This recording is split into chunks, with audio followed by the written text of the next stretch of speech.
A Zoom é plural, a Zoom é digital. A Zoom é plural, a Zoom é digital.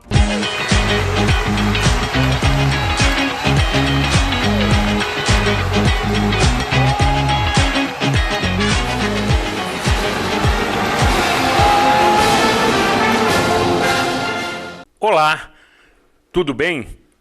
O programa Cidade Real, ao longo destes mais de 16 anos, tem também como finalidade levar informação que lhe promovam o resgate e o bem-estar pessoal. E nessa vertente, produzimos quadros ao longo destas quase 900 edições, também com a finalidade de lhe oferecer subsídios, argumentos, contestações, provocações, para que você analise, compare, reflita e forme a sua própria opinião.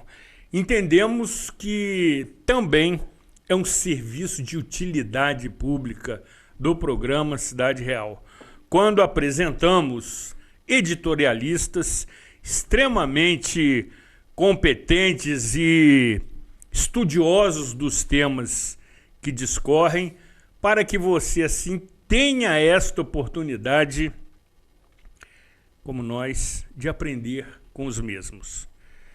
E neste mês de maio queremos lhe oferecer um presente especial quando a nossa cidade comemora os seus 207 anos de existência, tratando de um tema que me parece tem sido muito recorrente e atingindo, se não quase 100% da população, dos seres humanos, de nós, em maior ou menor intensidade, no que se refere à saúde mental.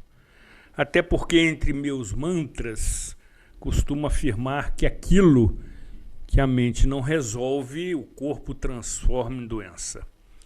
E mais recentemente tivemos a honra, o privilégio, a satisfação de agregar mais um titular do seleto time Cidade Real, que vem tratando desse tema com extrema coragem, ousadia, sabedoria, serenidade, simplicidade e, sobretudo, fundamentação, o que me parece ser um elemento indispensável para conferir credibilidade nas suas manifestações.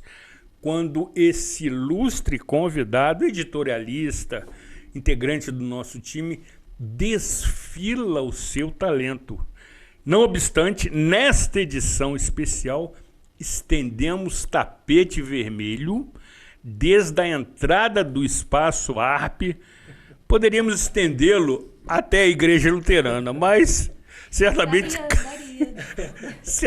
causaria transtornos já na nossa caótica mobilidade. Mas, como forma simbólica de demonstrarmos toda a nossa satisfação, carinho e apreço pela presença desse ilustríssimo convidado, fraterno amigo e balsâmico pastor, adoro esse termo, assim o fazemos.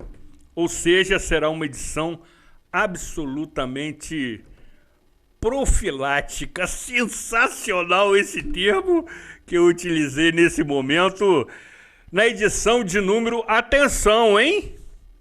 894 do programa Cidade Real, neste dia 12 de maio de 2025. Aqui, Zuri Maurer. Aqui, a Aline Freitas Spinelli. Ela voltou.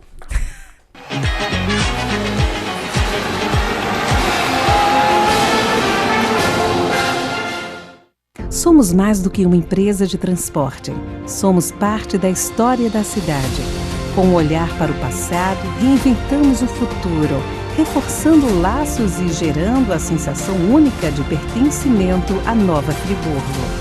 Juntos construímos o caminho de volta às raízes e resgatamos nossa identidade visual original. Somos FAOL, Nova Friburgo, desde 1950. Você que é MEI, microempreendedor individual, já deu o primeiro passo para a sua independência. Agora, a Cianf quer te ajudar a crescer. Aqui você tem o nosso apoio desde a abertura e em todas as etapas. São muitos serviços disponíveis para você. Emissão de boleto DAS, emissão de nota fiscal, desconto em plano de saúde, consultoria jurídica e contábil e muitos outros. Procure a Cianf e saiba mais. A Cianf, a casa do MEI.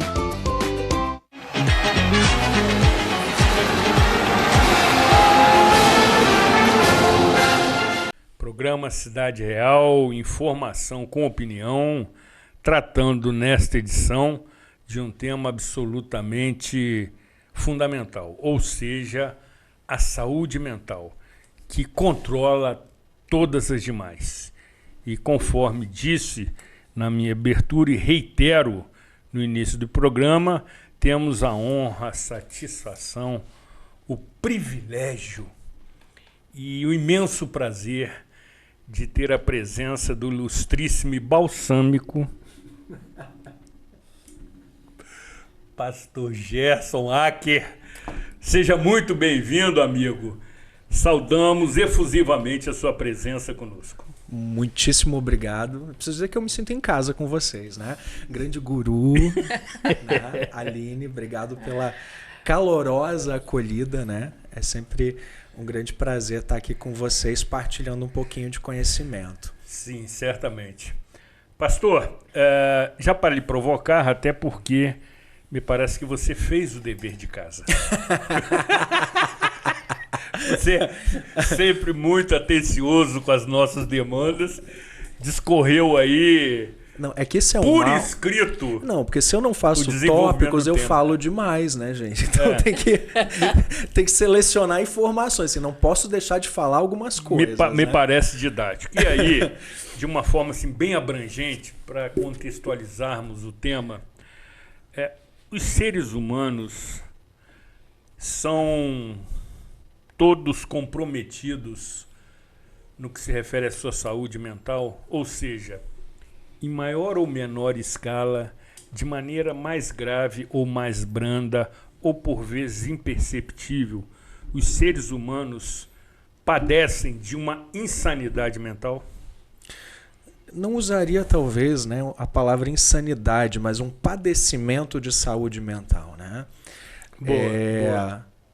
Penso que falar sobre saúde mental se tornou algo muito atual em função de uma sensibilização de perceber que sim, a gente padece de doenças que a gente não enxerga a priori, né? Porque é muito fácil você ver sintomas, por exemplo, né? Um machucado, uma ferida, tossir, espirrar, né?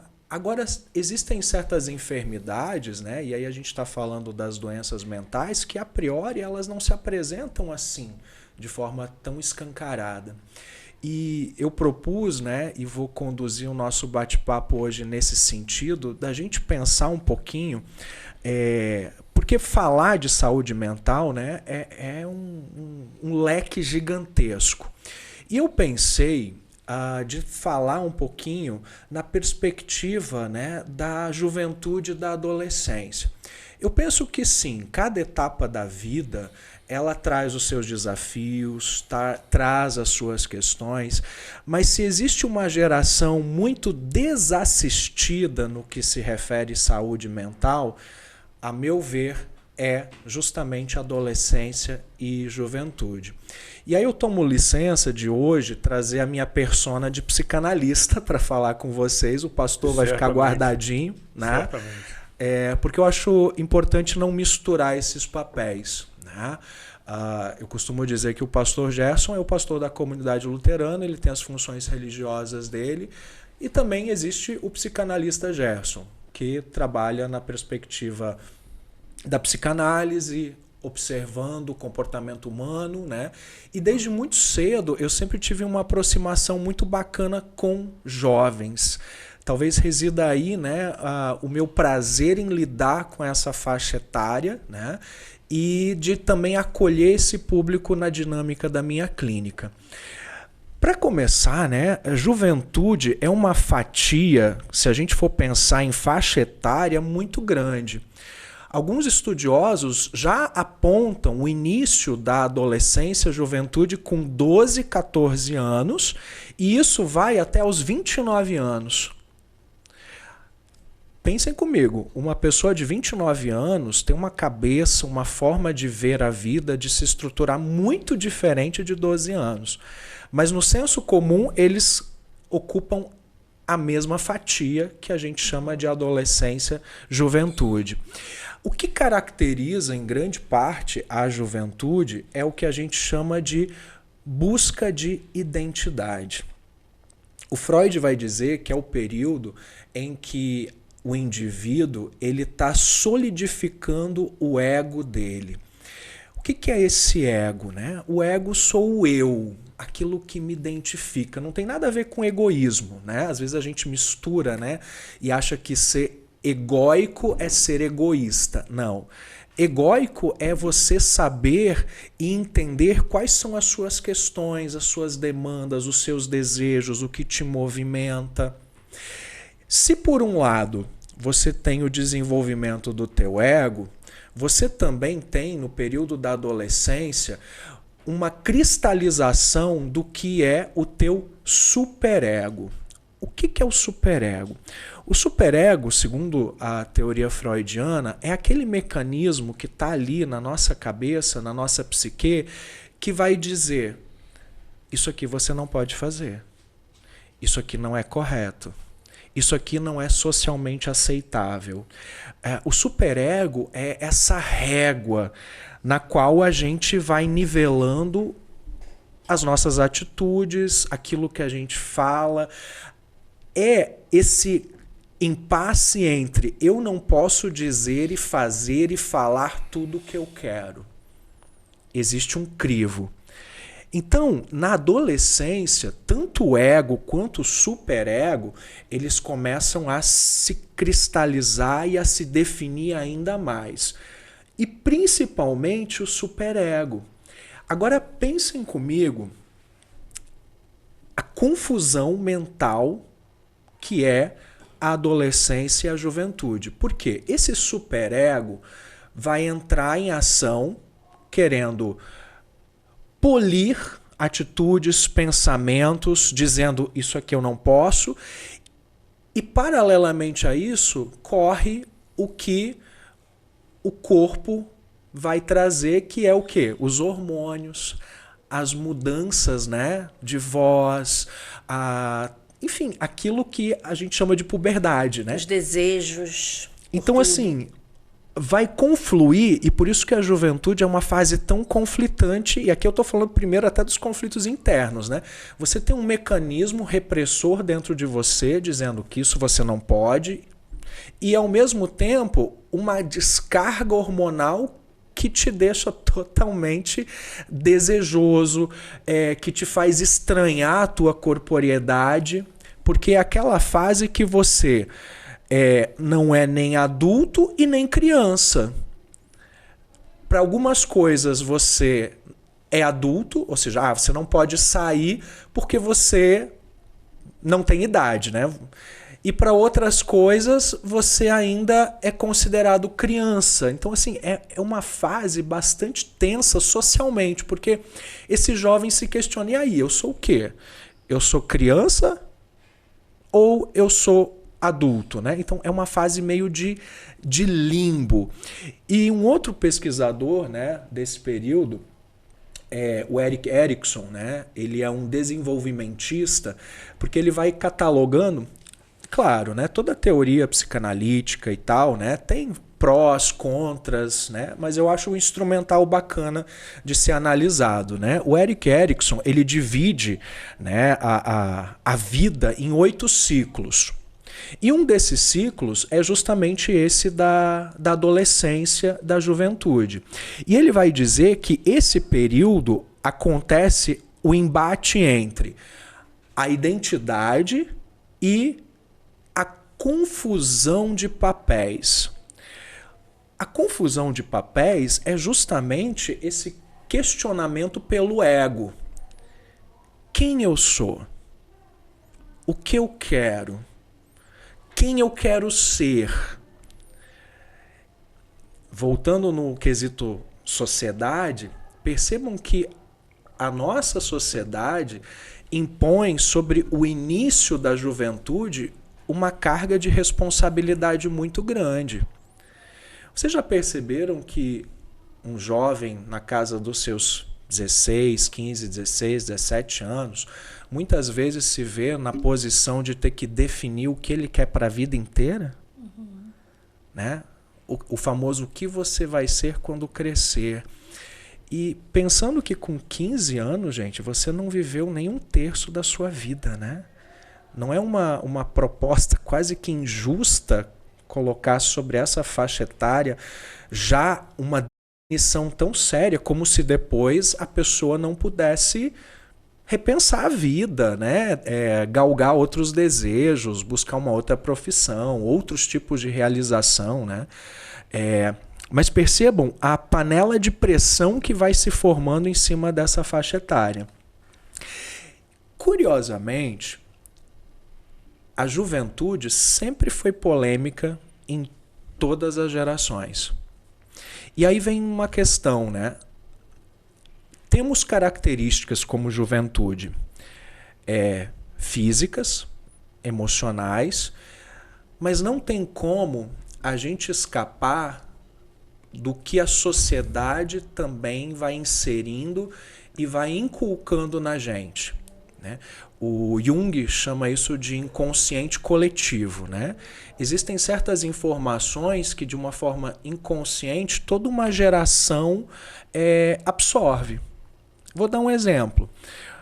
A geração que passou a ditadura militar. A minha geração não passou pela ditadura, então eu não faço ideia do que foi, diferentemente da geração que passou. A geração que acompanhou o 11 de setembro, por exemplo, né, o atentado ao World Trade Center, é uma marca que ficou em toda essa geração. É uma informação inconsciente que está em todo mundo. Quem nasceu depois disso não faz nem ideia. Ou seja, o que nós chamamos de juventude, e os jovens que a gente foi, continuam, né, dentro da gente, né, a gente não se desgarra, né, disso, também são construídos de maneira social. E é por isso que a gente chama isso, né, de gerações. Né? Eu acho muito bacana para a gente entender as gerações e principalmente entender a juventude, ter um pouco de conhecimento dessas gerações. E eu digo isso porque um grande erro, se você quer dialogar com um jovem, sabe assim, cara a cara, é começar com aquela típica frase, assim, a gente fala, né? Mas eu acho que a gente pode melhorar nisso. Ah, no meu tempo era melhor. Eu sei que reside em cada qual um saudosismo, né? Quando a gente diz, no meu tempo era melhor, né? Sim, tem uma carga de saudosismo, de memória afetiva, ok. Mas se você já chega com essa premissa para conversar com o jovem, já não vai dar muito certo. Então, é melhor falar e pensar. No meu tempo era diferente. No meu tempo era diferente. Por exemplo, esse estudo geracional, ele começou lá para o final da Segunda Guerra Mundial. A primeira grande geração estudada foi a geração dos Baby Boomers. Né? Essa geração ela nasce no final dos anos 50 e vai até o final dos anos 70, mais ou menos. É uma geração que nasce de pais e mães que viveram a guerra. E a expressão baby boom, né, boomers, vem porque os homens que foram para a guerra retornam. E quando eles retornam, todo mundo comemora a vitória e, enfim, nasce muita criança. Então, essa primeira geração estudada são os filhos do pós-guerra, né? Então, baby boomers, porque eles nascem nesse grande boom pós-guerra. E uma geração, e aqui vão ser o que hoje são as pessoas que têm lá pelos seus 70, 60 anos, né? Ou seja, seria a geração de avós, bisavós, bisavós. É uma geração que, antes de mais nada, eles zelam por um padrão de vida estável. É a famosa geração que quer ter casa, ter o seu terreno. E foi uma geração que conseguiu comprar a sua casa, o seu terreno, porque a especulação imobiliária era outra coisa, né? Esse exercício de conhecer um pouquinho cada geração também é interessante, porque faz a gente situar e entender as outras e a dinâmica entre uma e outra. É interessantíssimo, até para escolher jurados. Sim, Né? são critérios que podem ser levados em consideração. Né? Essa geração dos baby boomers é uma geração que geralmente sabe o que quer. São muito decididos. Eles costumam não ser influenciados por terceiros. Por isso que a gente costuma dizer que os mais velhos são teimosos, né? Às vezes não é uma teimosia simplesmente pela teimosia, mas já é algo de uma constituição social que foi sendo formada. A pessoa aprendeu desde muito cedo a ser assim. Lembrando que quem educou essa geração foram pessoas que viveram a guerra. Então, assim, são pessoas que primam por uma rigidez, por uma educação muito talhada. É uma geração que é criada no sentido de que você não pode desperdiçar nada. Porque, né? Quem viveu a guerra sabe que você não pode desperdiçar nada. Então, esses valores, esses pais vão inculcando para esses filhos que vão constituir essa geração. São esses que têm o discurso do eu quero um futuro melhor, né? A ideia de pensar a aposentadoria, de se programar, né, para uma aposentadoria. E também é a geração paz e amor, né? Porque eles são os que vêm logo após a guerra e vão absorver dessa onda da Tropicália, enfim, né? Desse Vieram andando a pé de Woodstock. Isso aí. O que vai gerar nos pais e nas mães o quê? Atrito, né? Porque se a geração anterior foi aquela que deu sangue para defender a pátria, como agora vocês são paz e amor, né? Então repara que uma geração, de um jeito ou de outro, ela sempre vai atritar com a seguinte. Então, quando a geração Baby Boomer foi mais ou menos delineada, vou dizer assim, começaram a perceber que agora os filhos dessa geração fugiam e muito desse protótipo. E por isso, né, que a geração seguinte foi chamada de geração X. O X porque ele é uma incógnita. Então, essa nomenclatura de geração X, Y, Z, né, e alfa começou nessa brincadeira porque a geração pós-baby boomers realmente era um X. O que eles vão ser? Como eles vão ser, né? Então, é uma geração que vai de 1965 até 1979. Lembrando que há discordância entre essas datas, né? Assim, tem gente que joga para mais, para menos, mas é uma fatia histórica, né? Enfim, é até difícil precisar, né? Assim, tão pontualmente. Então, eles presenciaram no Brasil, essa geração, o movimento das diretas já, por exemplo. Eu sou essa geração. A ditadura militar, as diretas já. Como eu disse, são os filhos da geração dos baby boomers, então eles tendem a fazer o quê? Romper com as regras e com os valores da geração anterior. Por isso eles são os revoltosos, né? Porque eles vão romper. Esse grupo prefere qualidade e não quantidade, diferente da geração anterior, que viveu a escassez, por isso eles preferem quantidade e não necessariamente qualidade. Aí vocês estão vendo como uma geração muitas vezes é contraponto à outra. Obviamente a busca pelos seus direitos, né, exemplificado nas diretas já. Essa geração são os primeiros que vão ter contato com computadores. Mas aí, de novo, não todos, né? E são aqueles quando eu falo mega computadores, não estou falando de potência, não. Estou falando de tamanho mesmo, né? E também, essa geração tem um pouco mais de preocupação com prazeres imediatos. E é uma geração que tem mais dificuldade para trabalhar em equipe. São mais individualistas se comparada à geração anterior.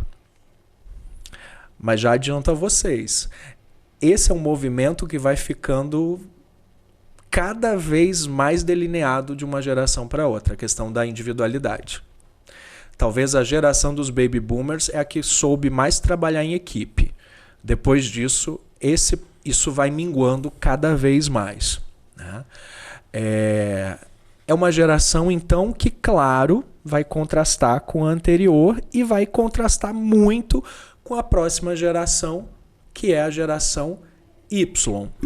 E aí, caríssimo psicanalista, se permite a ousadia, doutora Aline gostaria de lhe interromper.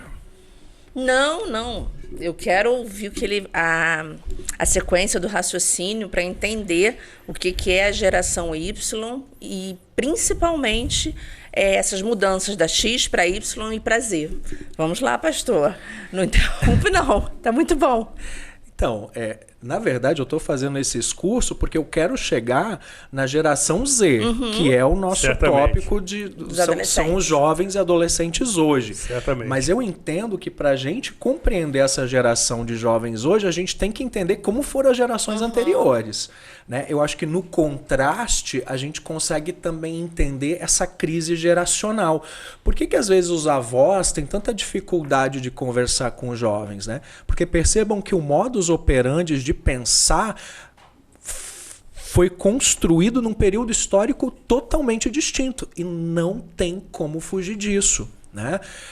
Freud ele aportou muito nessa questão da sociedade, né? Do como que a sociedade influencia na nossa psique e vice-versa, né? Nós somos, desde pequenininhos, formatados para caber dentro do que é a sociedade, né? A grande crise da psique humana é justamente isso. A gente está tentando sempre se condensar os nossos desejos dentro de uma caixinha chamada sociedade, né? Isso para bem e para mal, né? Mas aí a geração Y, ela é também conhecida como os millennials, porque eles nasceram ali nos anos 2000, né? Na mudança do milênio. Então, o recorte mais ou menos, né? De 1980 até 2000. Né? Aí eu tô dentro desse grupo. Então, tô falando agora de mim, né? Então, são os filhos da geração X. Alguns estudiosos afirmam que essa geração começa mais cedo, não nos anos 80, mas alguns dizem até nos anos 70. O que caracteriza eles? Nascem num período de mais estabilidade econômica. Aquela crise do plano cruzeiro, cruzado, isso já tinha ficado para trás. Essa geração já nasce num período histórico mais profícuo nas questões econômicas. Já tinha a Constituição de 88, a Constituição Cidadã. Então já nasce num solo diferente. Justamente. Tudo que a geração X lutou para conseguir, a Y geração ganhou de Y bandeja. já tem isso. Já nasceu cheio de direitos. Aí vem muitas vezes o conflito entre essas gerações. Vocês não sabem o quanto a gente lutou para conseguir isso, vocês não dão valor. Claro que não vão dar valor, porque não lutaram por isso. Né? Então, para você ver como que isso vai sendo inculcado, né, e sedimentado na geração. É uma geração agora que, se a outra geração conheceu os megacomputadores, essa geração agora vai começar a ver o celular, ainda o tijolão, né? Vai entrar nesse mundo da internet. É a geração que vai começar a trocar os livros pelo computador, porque a geração dos baby boomers, por exemplo, jamais iriam imaginar você ter um computador. Inclusive, a geração dos baby boomers é aquela geração que tem muito medo de pegar em coisas tecnológicas porque tem medo que vai quebrar. Né? Não mexe porque se quebrar não tem conserto. Né? Parece que isso está inculcado na cabeça dos baby boomers. Porque, claro, a geração deles era assim. Se você quebrou, não tinha conserto. Né? A geração do meio aprende que sim, tem conserto, e as próximas gerações vão entender que é descartável. Você compra outro. Né? Outra característica é a geração que vai, então, realmente dar o pontapé inicial nas redes sociais. Antes disso, a gente não tinha. Aqui a gente tem o Orkut, o MSN, né? Aqui eu tô falando dos finados, né? Orkut, MSN. Usei muito Orkut. Início do Facebook, já devagarzinho. E-mail, né? Assim, uma maior popularização desses meios, né? de contato. Então, nascem essas novas tecnologias. É um grupo que se caracteriza, né? Uma fase, essa geração Y, diferente da X, eles têm mais propensão a trabalho em equipe. Isso se dá muito por uma questão de sobrevivência, né? A ideia de se juntar para bater de frente com a geração anterior. Né? Eles entendem que, se articulando em conjunto, eles conseguem mais e melhor. Depois disso, então, da geração Y, vem a geração Z. Que o psicanalista Gerson vai tratar depois do nosso intervalo. Depois desse início de aula, evidentemente, em que você discorreu muito bem sobre todas as gerações, e interessante, caríssimo Gerson, que eu me enquadro em todas elas. Não sei ainda do que vai ser tratado da geração Z, mas, de acordo com as características que você apresentou, a minha formação contempla um pouquinho de todas elas. Até porque meu pai militar da Marinha, então havia todo esse regramento e disciplina. E ele me dizia, nas suas sabedorias inesquecíveis, que disciplina talvez é a única regra que não tem exceção. Eu gravei isso e, como bons virginianos que somos, somos rigorosos em relação a esse aspecto. Muito bem. Depois do nosso brevíssimo intervalo, retornaremos assistindo esta aula do psicanalista Gerson Acker, que hoje, evidentemente, conforme ele mesmo disse, deixou as suas funções e atribuições de pastor luterano na entrada da emissora e se revestiu, evidentemente, da condição de psicanalista que conhece como poucos. Não saia daqui, afaste-se, você da geração Y, da tela do seu celular.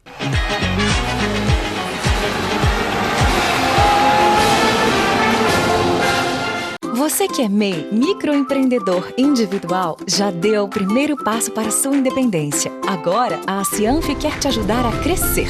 Aqui você tem o nosso apoio desde a abertura e em todas as etapas. São muitos serviços disponíveis para você. Emissão de boleto DAS, emissão de nota fiscal, desconto em plano de saúde, consultoria jurídica e contábil e muitos outros. Procure a Cianf e saiba mais. A Cianf, a casa do MEI.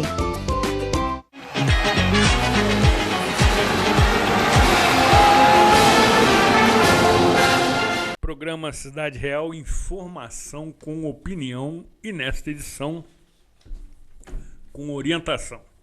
Quando o ilustríssimo psicanalista Gerson Hacker, pastor da Igreja Luterana, balsâmico pastor, que fica registrado, aqui comparece discorrendo sobre as fases das gerações. E você que está nos acompanhando a partir desse momento, assista desde o início. Busque no aplicativo da TV Zoom, disponível na sua loja de aplicativos, e tenha acesso a toda a nossa programação, inclusive esta edição na íntegra.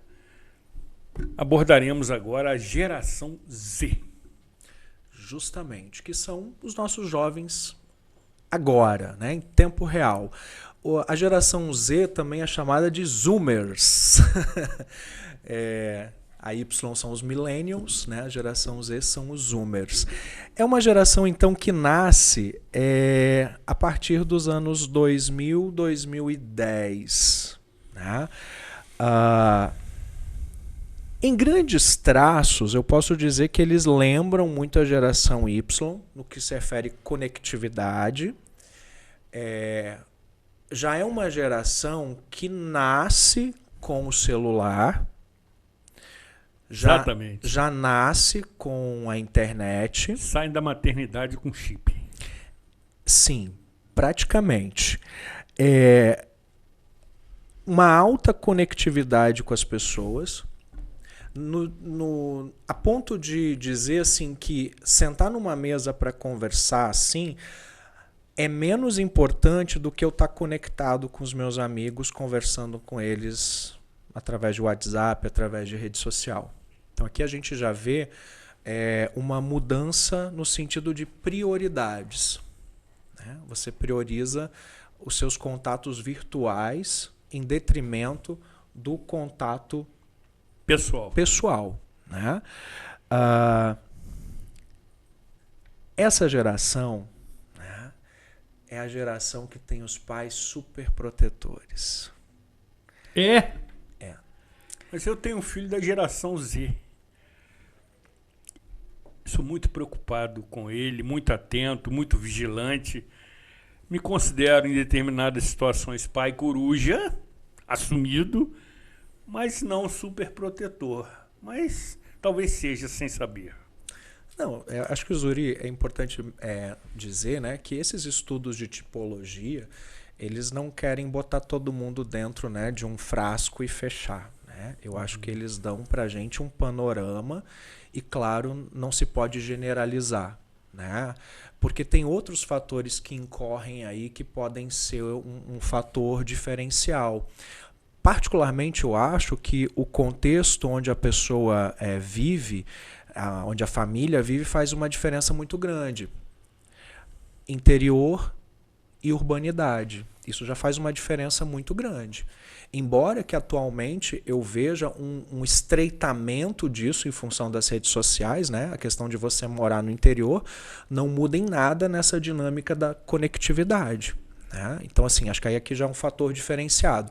Mas, sim, existem muitos fatores particulares que podem alterar essa reflexão. Né? Então, assim, isso não é tão fechado. Não é regra geral. Não é regra geral. Né? Acho que penso que toda generalização ela sempre é muito problemática. Sem dúvida. Né? Então, quando eu digo que a geração Z, ou seja, os nossos adolescentes hoje têm pais e mães muito superprotetores, eu estou me referindo à geração anterior, que é a geração Y. Ou seja, é uma geração que vai passando a mão em cima de muitas questões. Não é à toa que a geração Z é chamada da geração nem-nem. Vocês já ouviram essa expressão? Várias vezes. Ou seja, é a geração que nem trabalha e nem estuda. E vivem com os pais, às vezes, até 30, 40 anos, enfim, né? Esse corte do cordão umbilical que as outras gerações faziam, essa geração Z não está tendo. E ela não está tendo porque ela está sendo criada por uma geração superprotetora. O que entendo ser prejudicial. Dadas as ressalvas, em grande parte sim. Né? Por quê? Eu dizia para vocês que uma das características da adolescência é o desenvolvimento da identidade. E o desenvolvimento da identidade está extremamente conectado à autonomia. O que é autonomia? Você ser capaz de decidir o que você quer, buscar o que você deseja e ser coerente e consequente com aquilo que você escolheu para sua vida, a sua busca. Né? Uma postura adulta, né? Uma postura de saúde mental é você arcar com as consequências daquilo que você está fazendo. E se você tem uma geração de pai e mãe superprotetor, o que acontece? Essa autonomia nunca vem. Eles estão castrados. Estão castrados, estão sendo... Está sendo, na verdade, tirada a identidade deles, né? E aí, muitas vezes, a geração Y diz para a geração Z, vocês não têm personalidade, vocês não correm atrás das coisas. Tá, mas a geração Y está deixando a geração Z fazer isso? Né? Então, assim, é um processo de uma análise muito delicada. As outras gerações fizeram o corte do cordão umbilical. A geração Y, ela não sustenta, obviamente, sem generalizações, né? Não sustenta esse corte do cordão umbilical para fazer com que a geração Z, então, se desenvolva. E essa geração Z, pastor não, doutor, me sinto confortável, doutor Gerson. Essa geração Z seria o que é retratado na série da Netflix Adolescência? Justamente. Né? Podemos falar rapidinho disso? Claro. Quem acompanhou, né, e foi um furor, né, na Netflix, a série Adolescência, são 4 episódios apenas. Eu não quero dar spoiler da trama, né? Fique à vontade. Mas um menino, ele é acusado de um crime. O menino da geração Zoomer, Z. Isso. Ele tem 14 anos. E é muito interessante a construção da narrativa, porque em momento nenhum vai entrar no mérito do ele é culpado, ele é inocente, ou vamos descobrir, assim, não é uma trama policial. Então, assim, quem assiste tem que já, sem essa pretensão de achar que no final vai ter uma reviravolta, nada disso. A série, ela quer fazer a imersão do que acontece, né, na vida de um adolescente que pode levá-lo a fazer algo socialmente inaceitável.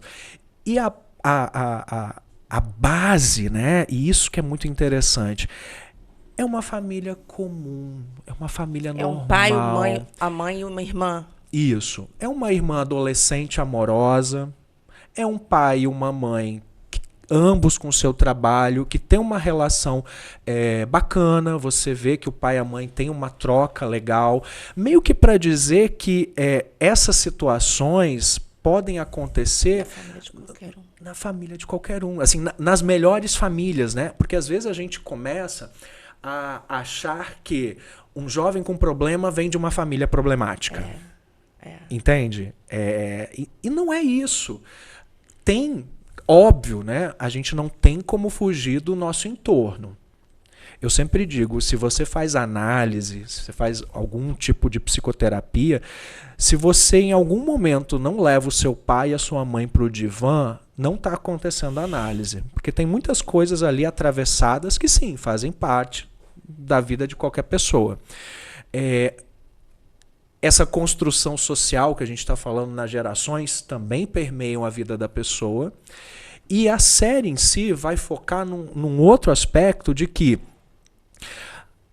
por mais que um pai e uma mãe estejam presentes, eles não conseguem ser onipresentes.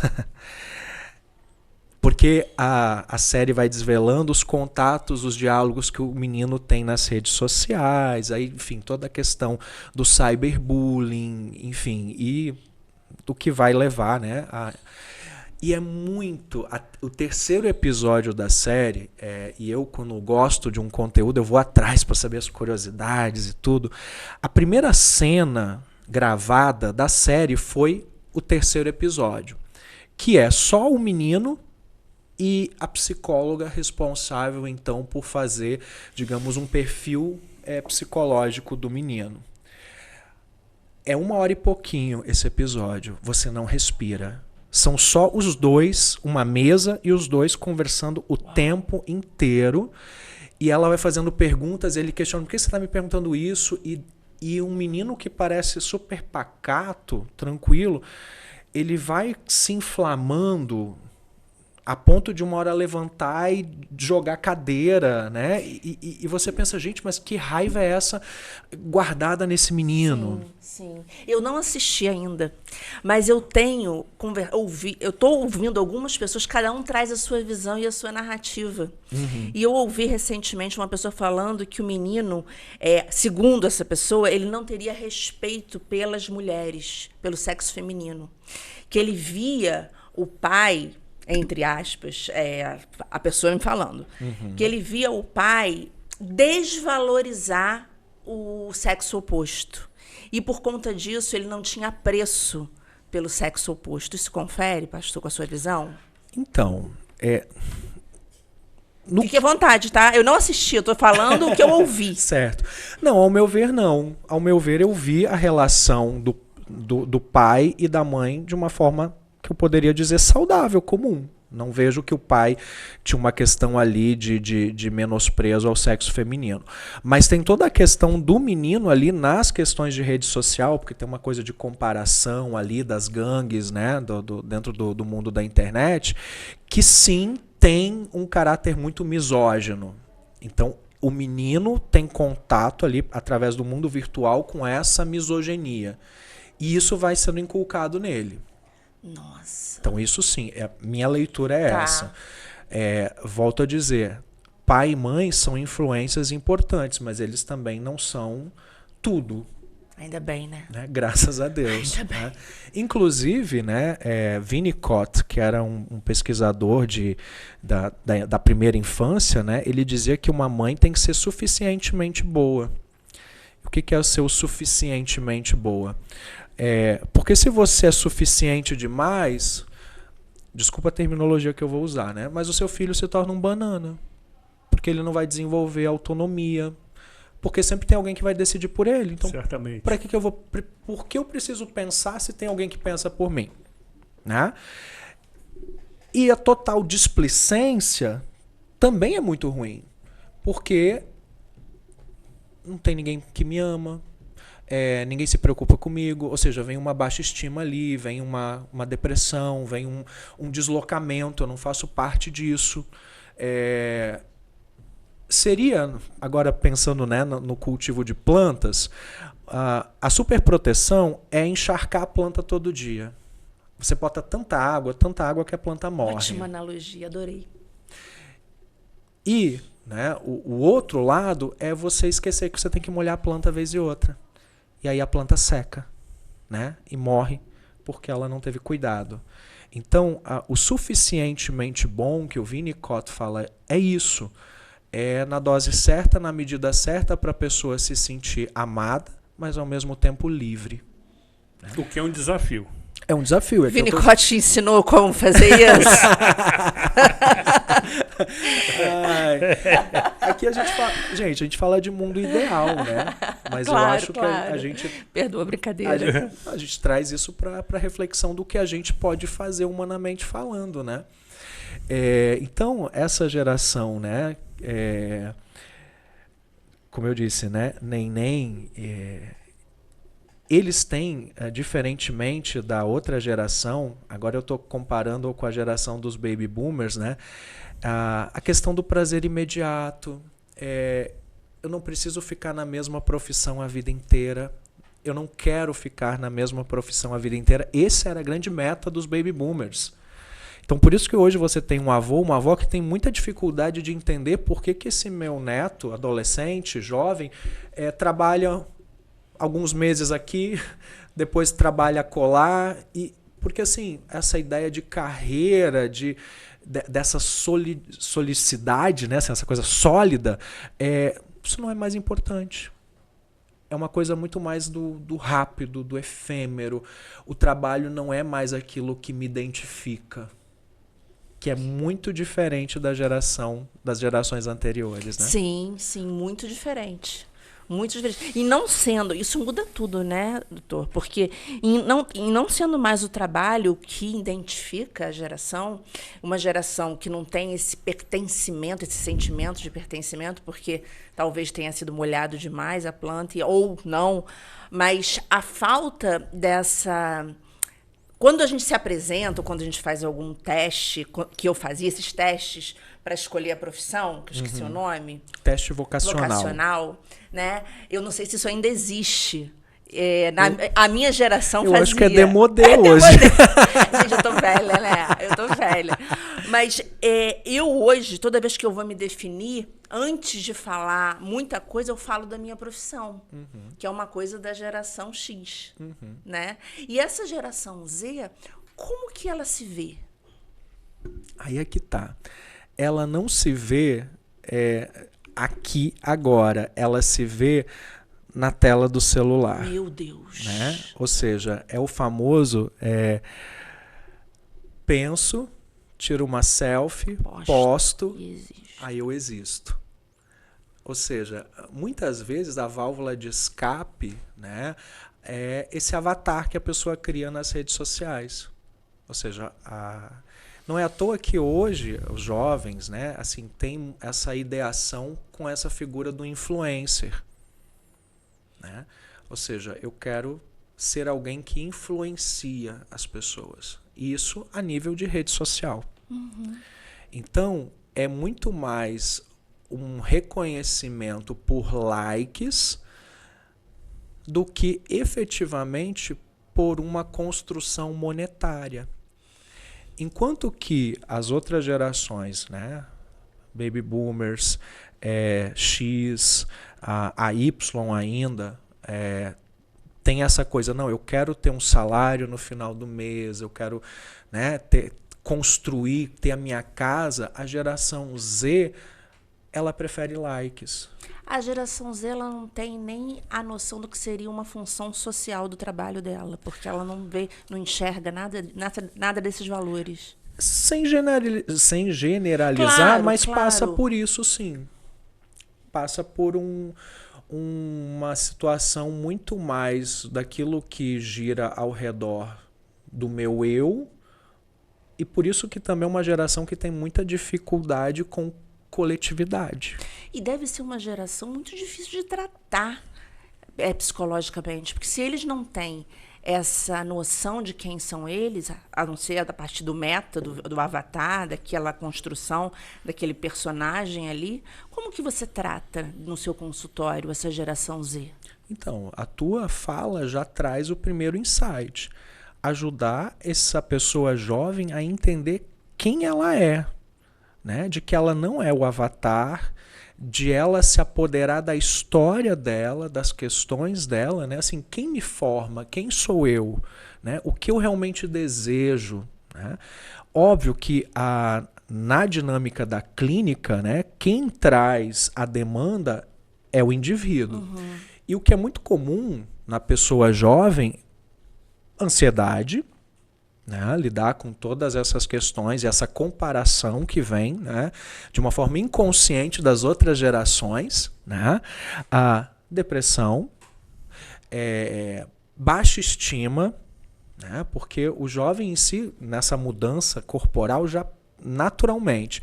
Aí você junta com essa questão do bullying, Essa geração, perdoa o à parte, essa geração Z é uma geração que pratica esporte, como a geração X e Y, por exemplo? Não.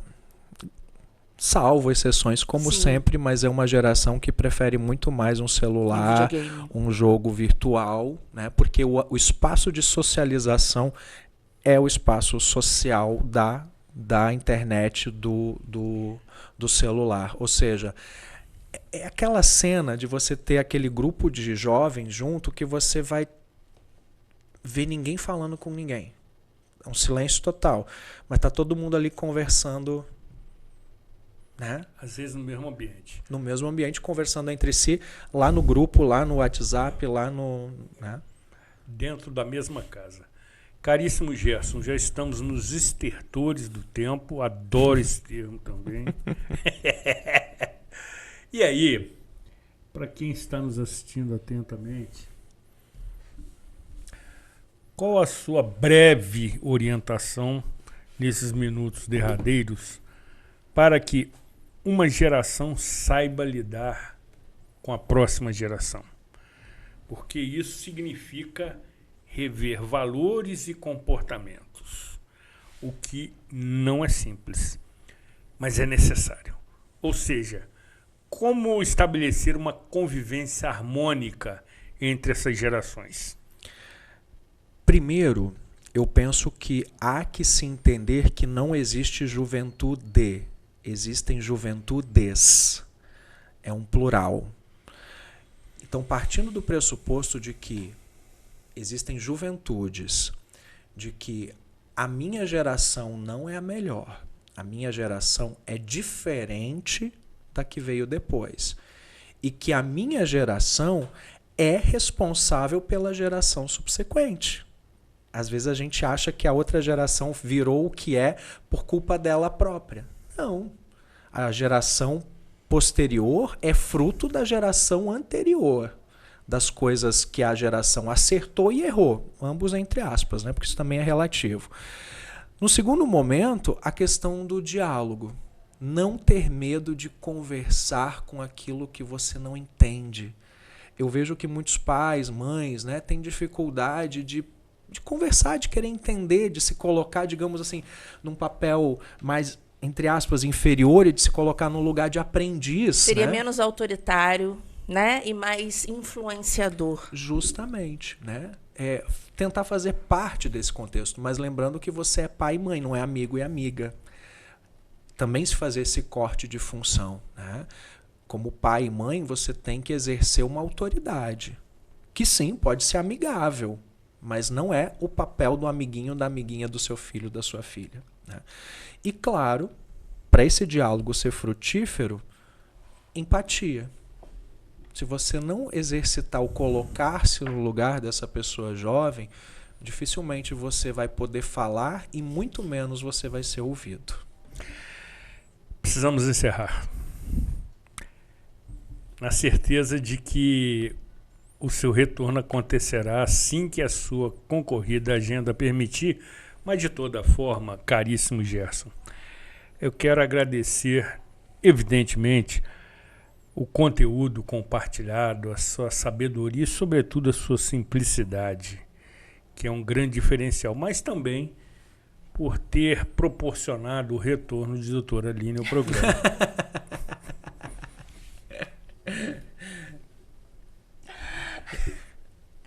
Olha, Zuri, eu acho que hoje essa sessão de psicanálise aqui, compartilhada, pode ter contribuído para resolver conflitos de muitas gerações. Concordo plenamente. Né? Eu ouvi de um cliente há poucos dias, eu não consigo entender a cabeça do meu pai, o pai dele teria 70 anos, ele não consegue enxergar, ele tem que ser mais visionário. E aqui está, de forma didática, tudo aquilo que você que está em casa precisa ouvir para lidar com os seus. Didático.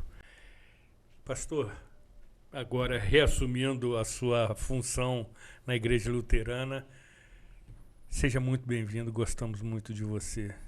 Não obstante, lhe atribuo o adjetivo de balsâmico. Recíproca é mais que verdadeira, vocês sabem, né? Satisfeita, doutora? Olha, eu vou fazer aquela brincadeira. Pode acender o charuto. Sensacional! Pastor, doutor, caríssimo Gerson, é sempre muito, muito bom. É sempre uma cura poder te ouvir. Definiu com sabedoria e sensibilidade feminina. Cuidem-se bem. Quero vê-la novamente. E até a próxima edição. Beijos.